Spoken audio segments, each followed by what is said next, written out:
Isolated by a blizzard, Farmer Jack Callahan and his aging stock dog Ghost uncover a 15-year cover-up hidden beneath a stone hearth.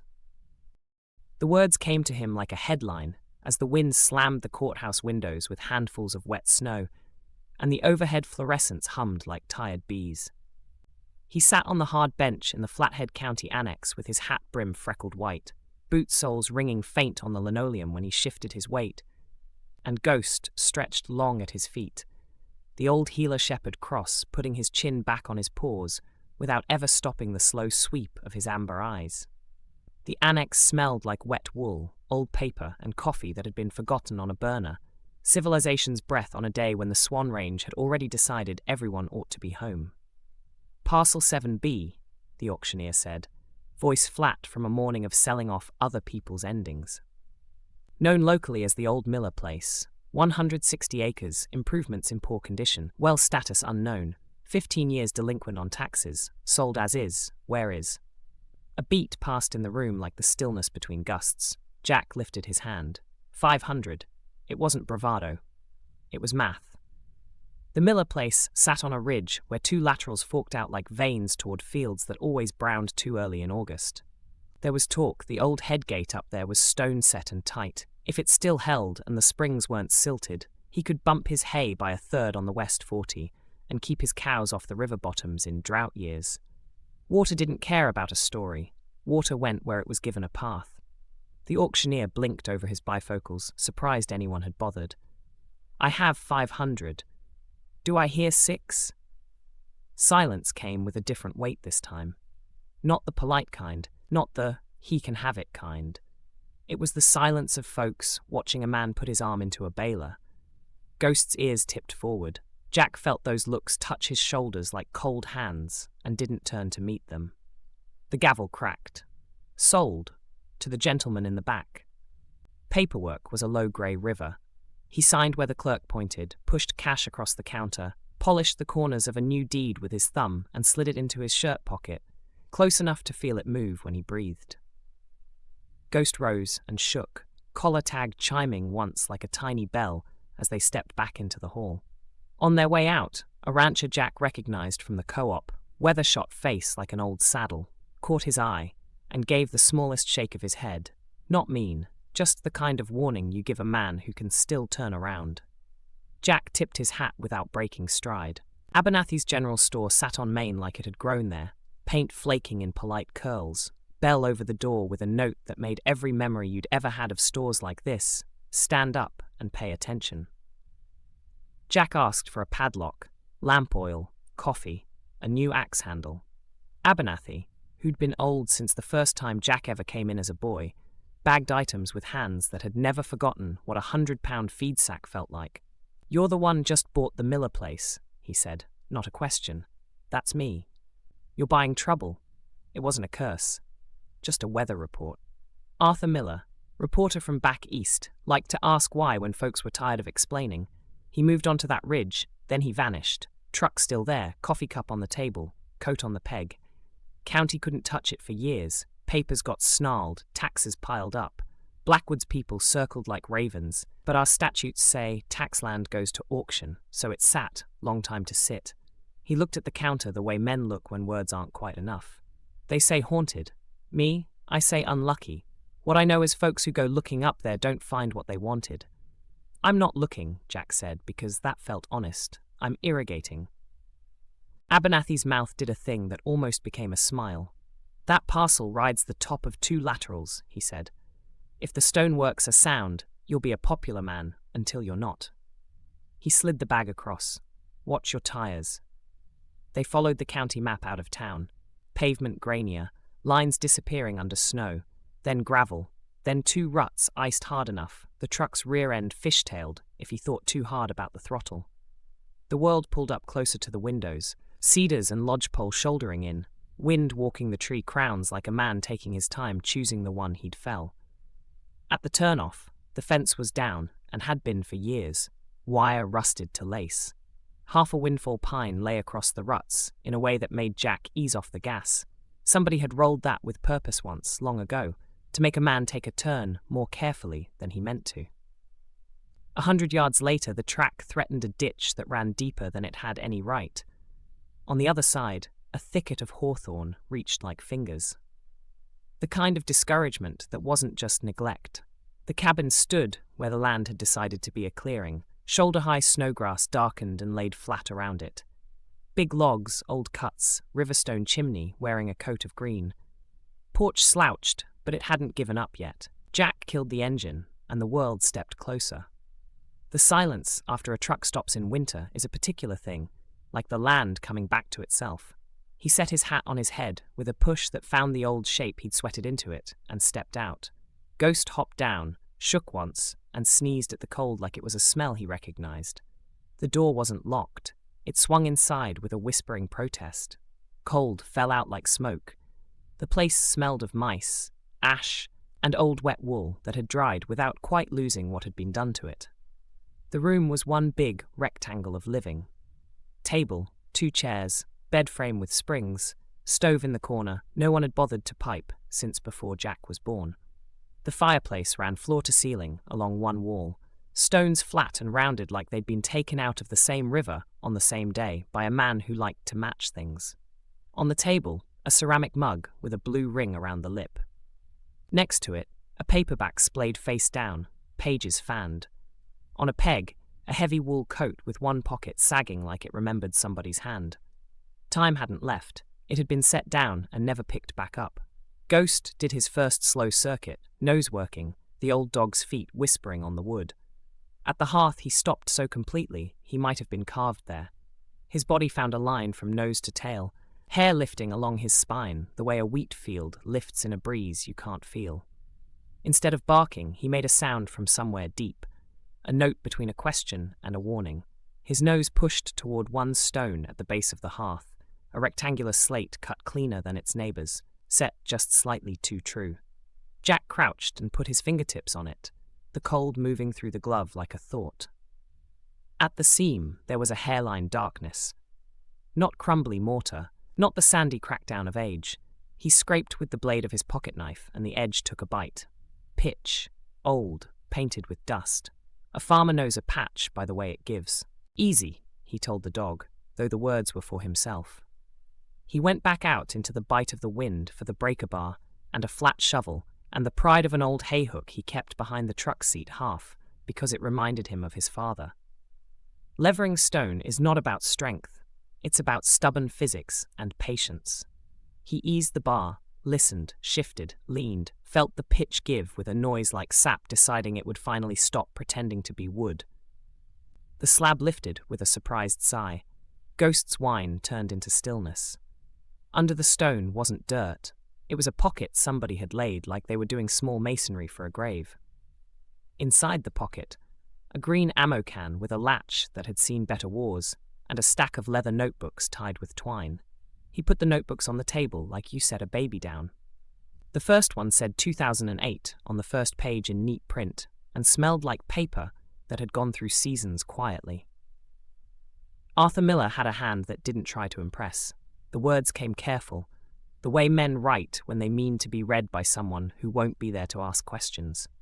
He started with notes about snowpack, creek temperature, how the springs sounded in May versus August. It took 3 pages to turn. Then came names, dates, parcel numbers, pump permits, water rights, unseasonal equipment up in the north drawer after midnight, a truck with plates from out of state, parked by a spring that no one should drive to in a sane year. Then lab reports, photocopied and marked with a pen. Bozeman, arsenic, lead, the kind of industrial solvents that don't get into mountain water by accident. Vials in the ammo can, each wax-sealed, each with a date and coordinates in that same flat hand.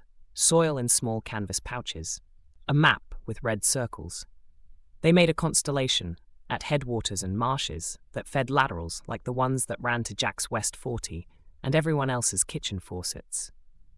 Outside the light lowered the way it does when a storm stops suggesting and starts promising.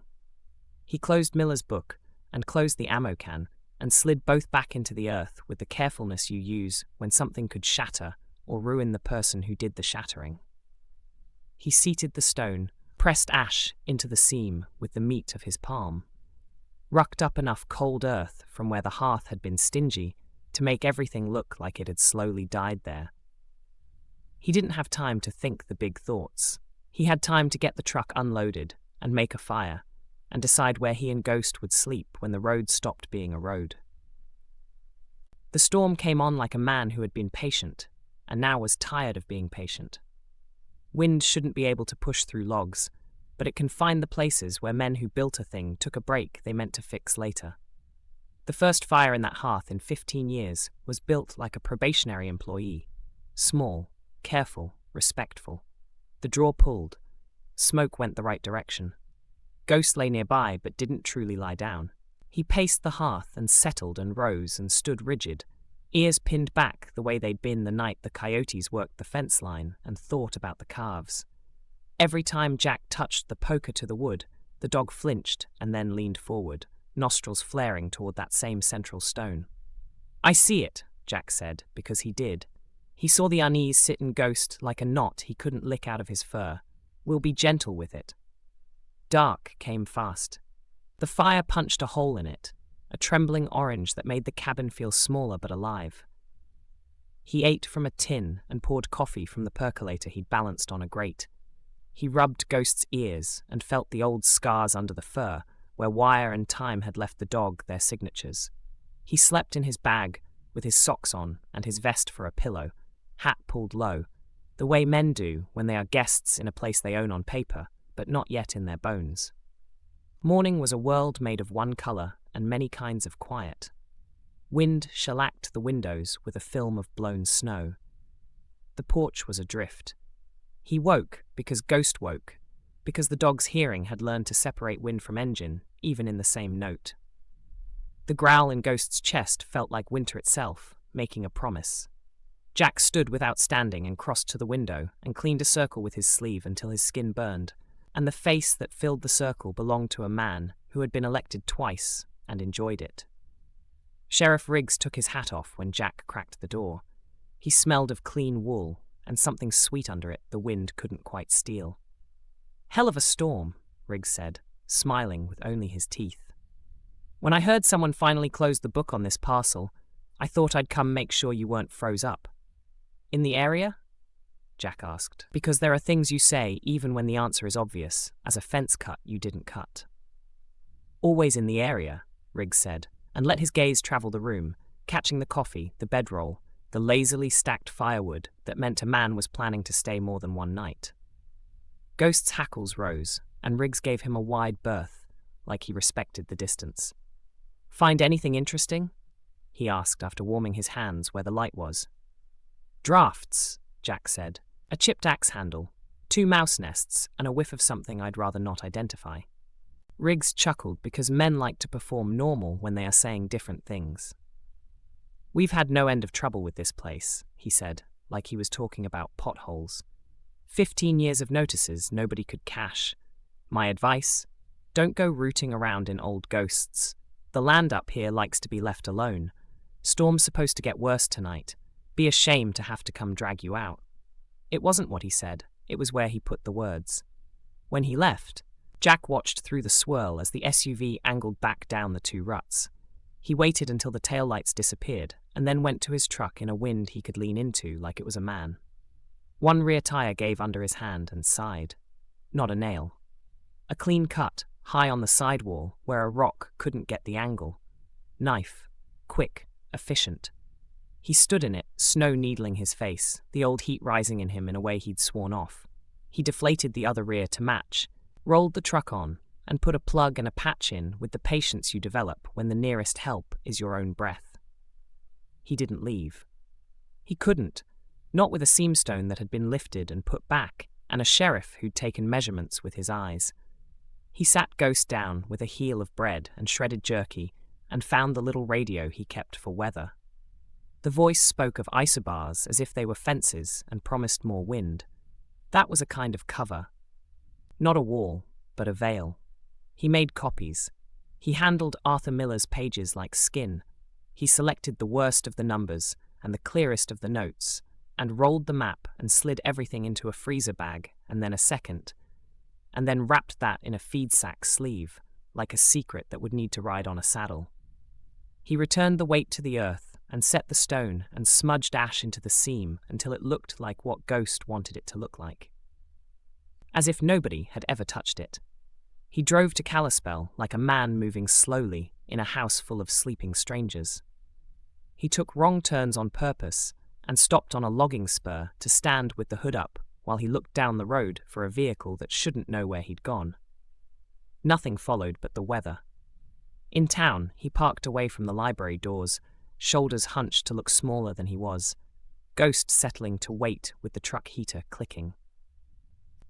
He bought a burner phone from a big box store that didn't care who he was if his cash was right. In the library, he asked the kid at the desk how to scan a page, listened without hearing, learned the parts with his hands. He used a public terminal with a view of nobody, encrypted his words with a password only 2 men and 1 memory would know, attached files that felt like holding something hot without a glove, and sent to an address that lived behind others like a coyote den with 3 holes. Before he left the building, he called Mark Jensen. Jensen's voice came back with the old cadence that had survived different lives, clipped, controlled even when alarm would have been allowed. "I'm here," Mark said. Jack gave him the short version, the coordinates, the plan. 6 a.m. tomorrow, Jack said. "If you don't hear me on this number, you call the feds, not Riggs, not anyone in this county. And don't just send them, come with them. Bring a camera and a pen and everything you've got left." There was a pause where a lesser friend would have said, "Be careful." Mark just said, "Understood," which meant he believed him and was already moving inside his own weather. He pulled the battery from the phone and put it in a trash can whose liner had already swallowed too many days. He kept the plastic body and dropped it in another block over. He bought a bag of dog food and a baker's dozen donuts because it felt like penance and something to do. He put his hand on Ghost's head in the truck, like he hadn't in a while, and then drove back into a sky that bruised up from the mountains like a shoulder, purple and fat with what it was going to deliver. The second storm found the cabin before Jack did. Drifts shouldered up to the porch. Trees tried to learn a new shape and failed, creaking like old ships in a harbour made of dirt and granite. Inside he moved like a man dressing a wound. Quilts over the windows to keep light from telling stories. A T-post as a brace to turn the door into a stubborn mule. A come-along rigged between a rafter and the post, so the door's bar bit deeper when the wind pushed. Damp sand in buckets by the hearth, because he'd learned the first rule of wood stoves when he was 12. Fire is friend and liar both. Ghost patrolled like a veteran foreman, nose at the crack of the door, then at the quilts, then back to the hearth. Jack set his rifle near the table, because that's what men do, even when they want to be the kind of man who doesn't. He set tools where his hands could find them in the dark, breaker bar, hay hook, shovel.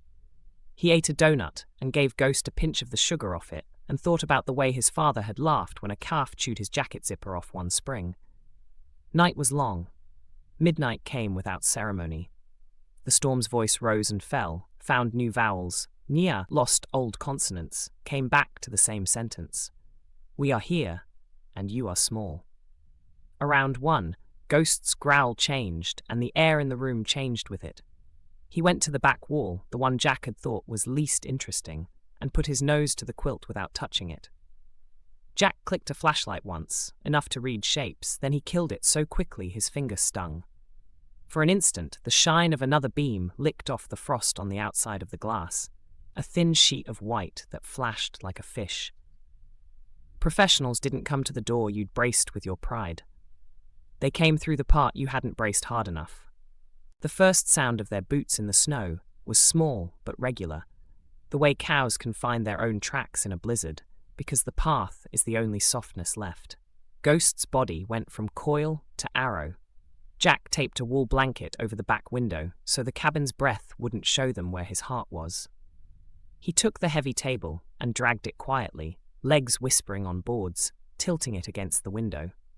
He checked the come-along and tightened until the bar on the door bit home like a set jaw. He drew a breath that tasted of smoke and cold iron and said without saying, "Fine, then." They probed. A pick on the lock like a fingernail testing a scab, a shoulder to the front that wasn't serious, and then the silence of men listening. When they came, one of them came quiet through the back and slid his body through a space a man shouldn't fit. Ghost hit him before Jack's brain made a word. 90 pounds of old dog moving like something that wakes in grass when a bird forgets to look. He slammed the man at the knees and then readjusted, jaw taking the gun arm just below the wrist, teeth finding what leather couldn't keep, holding without shaking because a good dog holds until told, and then sometimes still holds because the body knows better than the brain. The pistol clattered on wood, and Jack's hand found it with a kick that put it into shadows where nobody sane would crawl while other men with guns stood outside. Enough, a voice called from the weather in a tone used to being answered. Silas Blackwood didn't yell, but the wind carried his words like a gossip who needed company. Burn it. If we can't get the thing, no one will. Lantern oil makes a sound different than water when it hits wood. It has a weight, a promise. It came through the window in 2 quick arcs, then a third. The torch followed like a punctuation. Fire is fast when wood has spent a century learning how to be dry. Jack dumped the first bucket of sand and watched it bloom dark across the orange and buy him a breath. He dragged the man Ghost had disabled out of the way and put the second bucket on the place where the quilt began to smolder.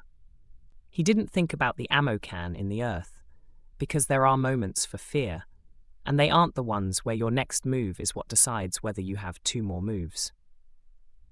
The door was still the only door. He put his hand on Ghost's flank and felt the dog's whole body humming with the work and the pain he wasn't going to admit to. Then he pulled the door bar free, and he and the dog went forward into an air that bit and healed at the same time. The world outside had sharpened. The snow wasn't falling so much as standing in the air like a crowd that had decided to stay. Blackwood and 2 others stood against that light like cut paper, the fire behind Jack painting their edges orange. "You should have taken the money," Blackwood said, and the wind tried to make it sound like a neighbor's advice. "I'll still pay for the deed, even as ashes." "It's not for sale," Jack said, which was almost funny, given it was currently burning. The men lifted their weapons, and the cold did nothing to make their hands shake. A sound came in then, a sound that doesn't belong to winter or to summer, only to authority and decisions already made. Rotors beat air into sense. The smaller helicopter wore Montana State Police on its side. The darker one didn't write its name, but men don't need letters to read some things. A voice from the heavy machine took the storm and cut it in half. "Federal agents, drop your weapons. Hands up." Blackwood's face did a thing that made him look like a boy who had been told his privilege had an expiration date. His men traded rage for self-preservation with a speed that would have offended a loyalist. They let guns fall into the snow. Blackwood held his pistols a beat longer, a man wanting one more habit as a souvenir, then let them go. The state bird of Montana that night was a rope descending from a helicopter. Agents ran where men with guns and practice run, and then everyone's life had a purpose again. Agent Thompson's hand was warm when he put it out. "Mr. Callahan, your friend Jensen called at 6 on the dot." Jack looked at the wreck of the cabin, at the hearth standing like the last tooth in an old jaw, smoke unspooling into a sky that had had its tantrum and was now embarrassed.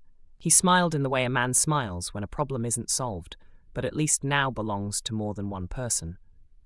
"What you want is under that stone," he said. "It wasn't going anywhere." Thompson nodded once, like men nod when they've already learned everything they need to trust the rest. Spring is slow to admit it's coming in the high country. You know it first by sound. The water changes its mind, runs with a note that carries farther. The ground lets your boots sink just enough to tell you it's waking up. Weeks later, the tape was gone, and the cabin was a black outline on Earth that had decided to green hard, even where it had been scarred. The hearth had surrendered too. Stone is patient, not immortal. Arthur Miller's evidence had made its way into places where numbers get listened to when accompanied by handcuffs. Sheriff Riggs went from giving speeches on parade days to being escorted through doors he used to open without knocking. Blackwood traded bespoke wool for jumpsuit orange that never quite fit his shoulders right. The names in Miller's notebooks took on their own gravity and pulled others in. Permits signed hurriedly, inspections that didn't happen, a senator who had thought Montana was something he could wear like a belt buckle. Mark Jensen came up the trail in a rental that had learned to be humble. He shut the door like a man who had been tired in 100 places and walked to where Jack was setting a post where a porch would be. Ghost dozed, half in the sun. Scar on his forearm healed into a crescent the color of old rope, one ear cocked because the land never stops talking, even when it lets you rest. "They're calling you a hero," Mark said, and it sounded like he was quoting the people who get paid to say what everyone else is supposed to feel. "I listened to my dog," Jack said. "Arthur did the work." "The settlement's going to fund a full cleanup," Mark said. "New wells, soil remediation. There's a consent decree that reads like a man finally understanding he's not the largest thing in a room. They'll rip out the illegal dumps, reline the tailings pond. It's going to change 100 lives below you, 200. Then it's a good spring," Jack said. A bluebird struck the fence line and rode it for a second, the way birds can when wire hums the right pitch. He drove the post true, tamped the earth with the metal end of the driver until it sang a little, then set it by habit the way men line posts by eye and the memory of straight lines. "What now?" Mark asked, because friends can ask that and be forgiven for not knowing the answer themselves. "Build," Jack said. He gestured with his chin toward the creek line, where alders were doing their yearly miracle. "And dig a new lateral with the ditch company and the neighbors, so nobody can pretend later the water was one man's. Get a headgate that a fool can't leave open and that a thief can't lift without everyone hearing the chain. Call the extension office and get them out here on the county's dime to show folks buffers that keep arsenic from having an easy road. I want a pump test at every well southwest of here. I want signs at the trailheads that say what kind of fish can live if you make good decisions. I'm going to put in silt socks below the ripped-out road they used for years, so the spring doesn't carry our stupidity to the valley. And I'm going to build a hearth that draws like a pasta in June and put one stone in the middle that you can lift with your hands and a friend, not to hide anything, just to remember that you could." "You're going to make enemies," Mark said, but there was pride in it. "The kind that drink coffee next to you," Jack said. "Better than the kind that cut your tires." He eased another post upright and looked down the line. Fencing is the art of imagining a straight line into a crooked world and then making the world nod along. The rebuilding wasn't a single day. It was a season. Men came with excavators and clipboards. The county arrived with inspectors who were new at being brave and trying hard at it. The state sent biologists who could talk to ranchers without explaining what cows were. Jack took a seat on the ditch company board because he was tired of meetings being what happened to men who didn't want to go to them. He went to neighbors' kitchens with maps rolled up like newspapers and unrolled them on tables where biscuits cooled and kids left their homework marks in the wood.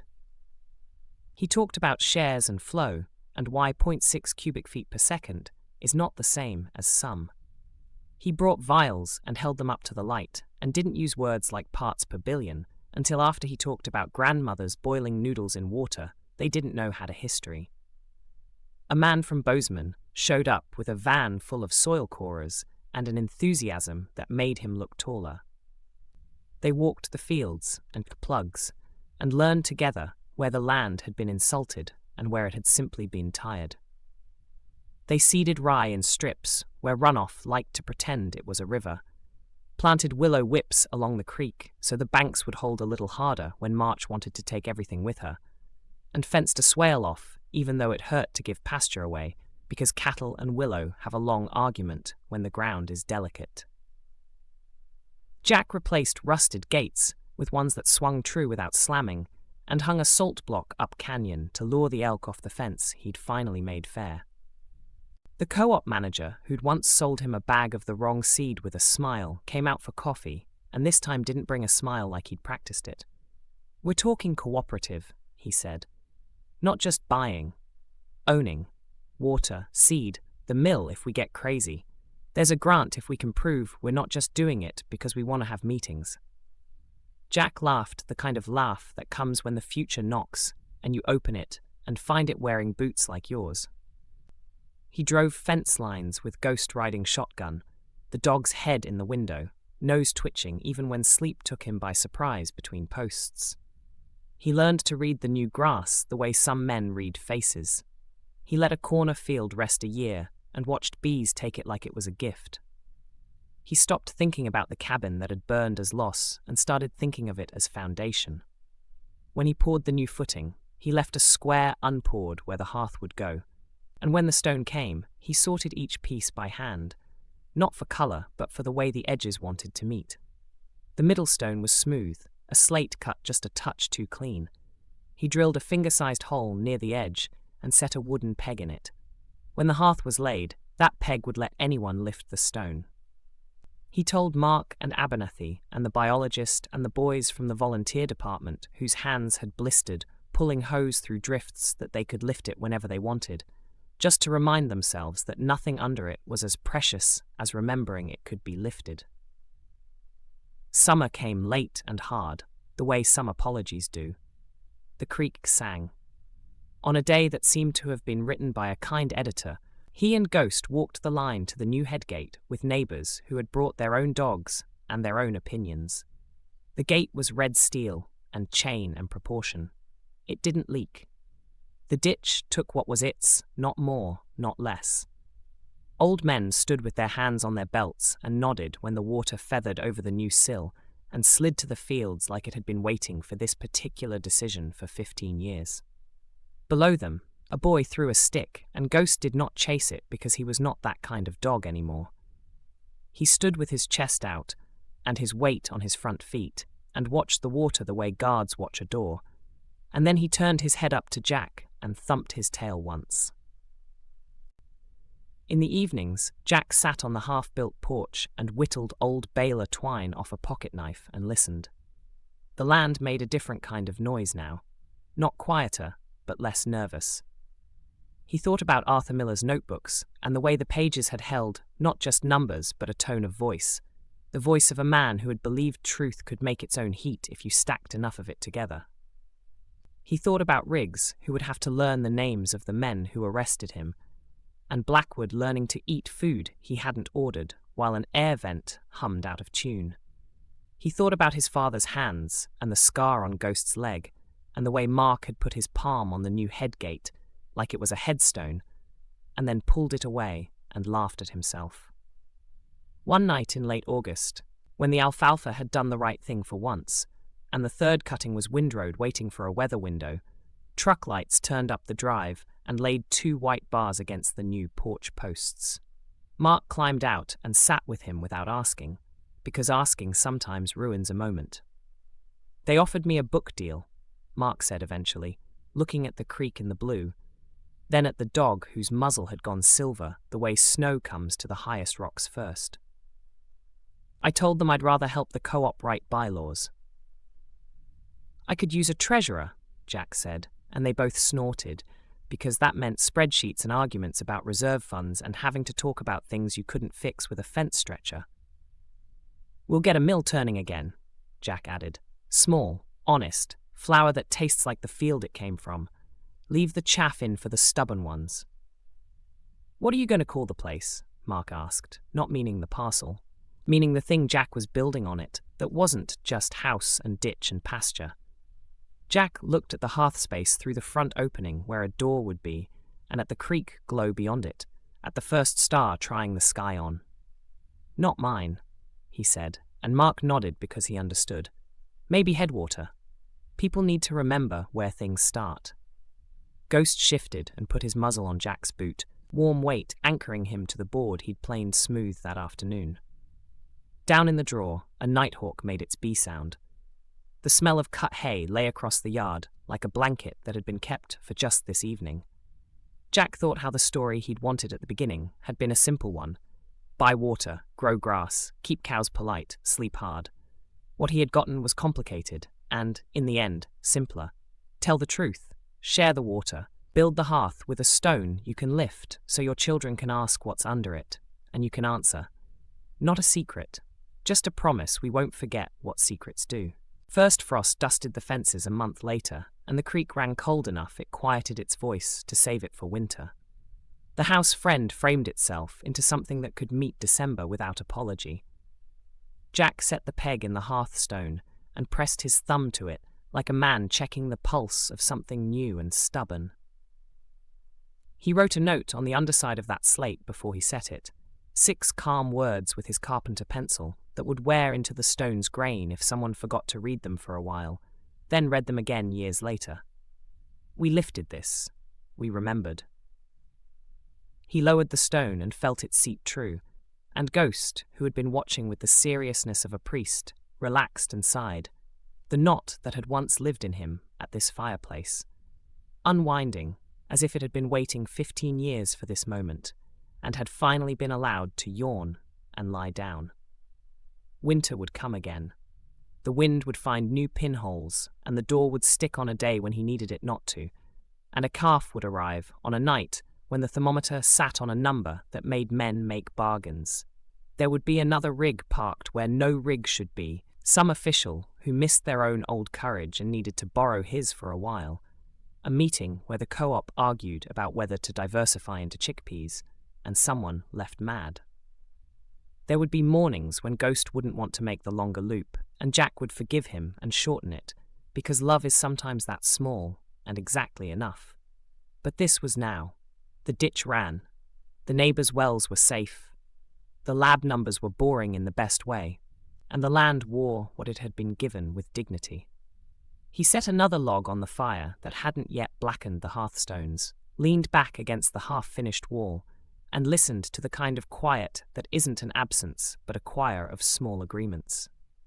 He put his hand on Ghost's ribs and felt them rise and fall, and thought of the first night, the wind, the stone, the sound of oil hitting wood, and of how a dog had told him what to trust, and how a farmer had found a way to make that trust into something you could drink.